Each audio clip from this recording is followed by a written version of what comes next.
Well, hello, my friends. I hope you're having an amazing day. I know I am. I'm really excited about this upcoming election.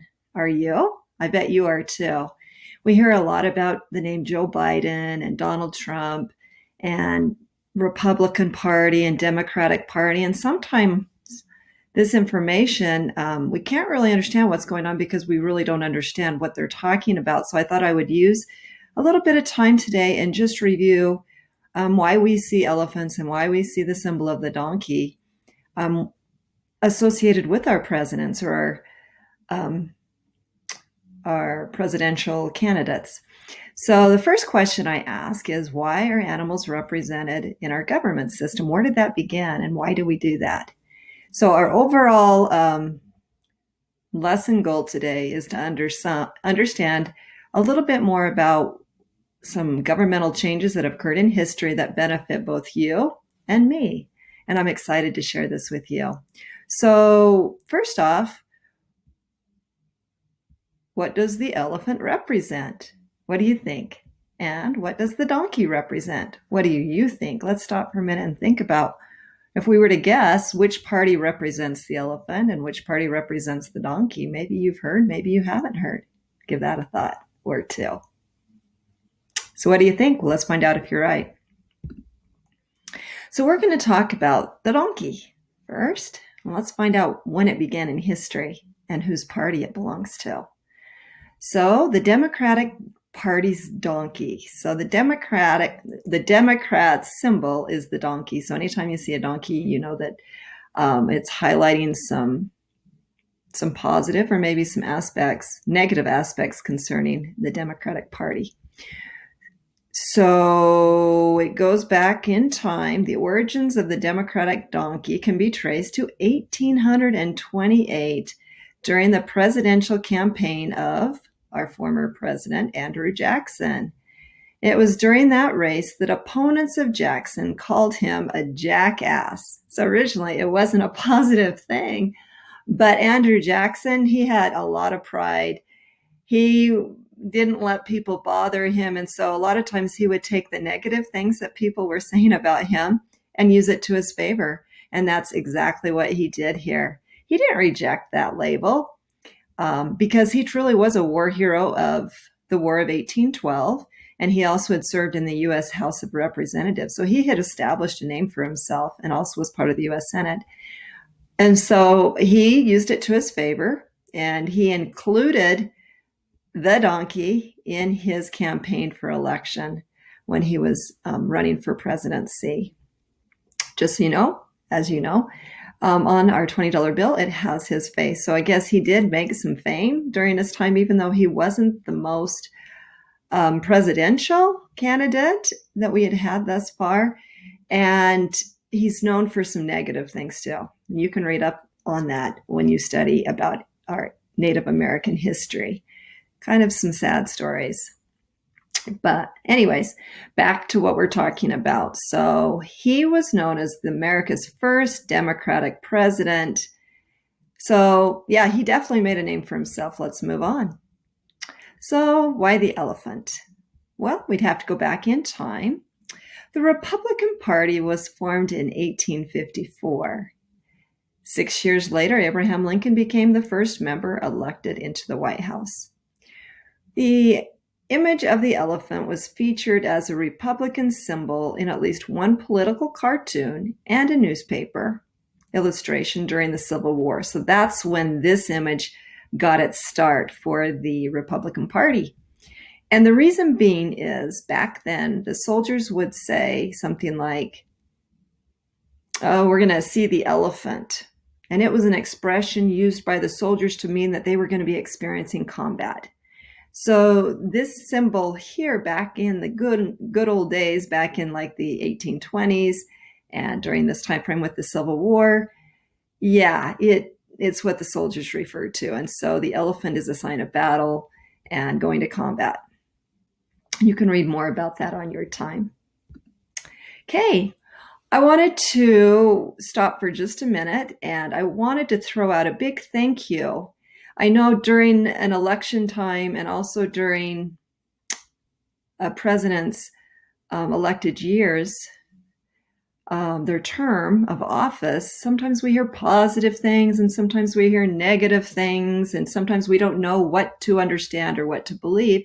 So I just thought I would kind of take a second and do a quick shout out to our president right now, as you know, President Donald Trump. And I am proud of him for passing a bill. It's called the Farm Bill of December 2018. He signed that. And he signed the bill and it became a law. It's otherwise known as the Agriculture Improvement Act of 2018. It was there to help our farmers. It was there to help them to stay afloat during different economic crises. And so by him signing that, we are recipients right now of, in fact, students are, and every day I tell my students, I tell you, if you're one of my students, how thankful we are that we have this extension to one of his acts, and it's called the Summer Meal Program Extension.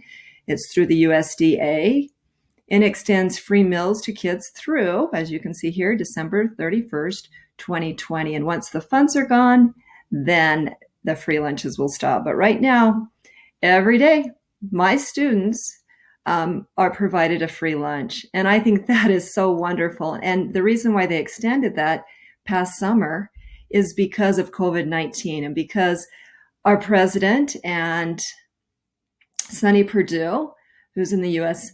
Secretary of Agriculture, they realized there was a great need. And our government worries about its children and it worries about its people.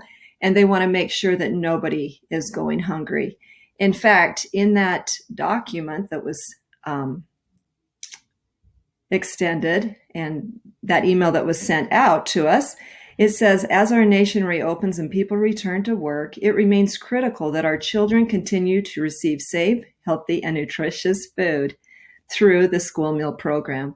So thank you, President Donald Trump, if you're listening to this, or thank you to all of you individuals who were part of seeing that come through. Sonny Perdue, the U.S. Secretary of Agriculture. We thank you as the American people that you care enough about our students and our kids to make sure that they have healthy meals. So part of the Farm Bill of December of 2018, you can see some of the different programs that were, I guess, amended, not really amended, but were discussed and implemented. We'll call it implemented. You can see the dates when these programs became effective.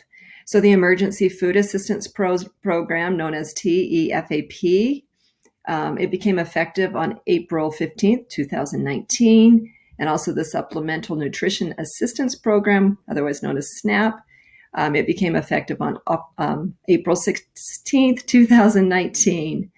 And I just thought it'd be fun to kind of go back in time because I'm talking about the governmental changes in history and just throw something out at you. Do you know when a president first implemented one of these programs for its people here in the United States of America? Let's see if you do. If you know your history, that would be back in 1939 when we had our first food stamp program offered through the Secretary of Agriculture. I thought that was interesting. And so since 1939, our presidents have been very mindful of its people and making sure that when there's some type of an emotional crisis or just with economy in general, just to take care of our poor and making sure that everybody has food to keep them sustained nutritionally. These programs have been provided. We are so lucky to be Americans and have such wonderful elected officials that represent us and the needs of our country's people. But enough said there. The next thing I thought we would do is just kind of go back in time. Again, we're comparing some things that are the same, some things that are different. And I thought we would let's go back a little further. Let's go back to 1920 and find out when did some of these big amendments come into effect? What year? And how did they help us, we the people? So back in 1920, I am a woman, so I'm excited about this amendment. It was the 19th Amendment of the United States Constitution. It was implemented, and it allowed all women the right to vote. And this one here went on for a number of years. Women, they really sacrificed a lot. They were thrown in prison, and all kinds of things happened to them as a result of them fighting for their rights to vote. And so I thank all of those women out there in the past, and I thank all of you women in the present who are fearless fighters that realize when something is important for our people that they'll take a stand. And now I get to vote, and I have voted, and I enjoy that process of my vote matters. Also, in America, once a student graduates from high school around the age of 18, so you have to be 18, you have the right to vote since the 26th Amendment of the United States Constitution was ratified in 1971, and it allows all of our U.S. citizens 18 years and older to vote. So yay! It's great to live in a country where we can vote for our elected officials. So we have a say. Now, how does this pertain to us today? Well, as you are very much aware, the election is up and coming. It will be on Tuesday, November 3rd of this year. In our Republican Party, symbolized by the elephant, we have Donald Trump running as president again. This will be his second term if he's elected. And then we have his vice president, who's in office right now. Vice President Mike Pence will be running with him in the Republican Party. And then in the Democratic Party, represented as the donkey, we have former vice president who's running for president, Joe Biden. And his running mate she has kind of a hard name, so I'm going to try to take a second and not slaughter her name like everybody slaughters my name. As you know, my name's Mrs. Kohli. And her name is Kamala. Hopefully I said that right. I don't want to slaughter anybody's name, especially someone I've heard Kamala Harris, and she right now is the senator of California. And wow, she is representing us women very well. But she's running for vice president. So anyways, I'm not going to tell you who I'm voting for, but I realize all people do great things. And as an American, I support whoever is elected into office.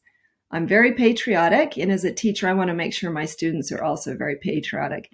And as we pledge our allegiance, that we're pledging our loyalty, and we reflect back on those wonderful founding fathers who created this wonderful country for us. And I hope you are very patriotic and loyal to your country and all of the wonderful things that it has to offer. I know sometimes we want to talk bad about our country, but we can't. We have so much to be grateful for. So I hope you have a great day, and I hope that you're using your vote to influence your country and great things to happen in our country. So until next time, bye-bye.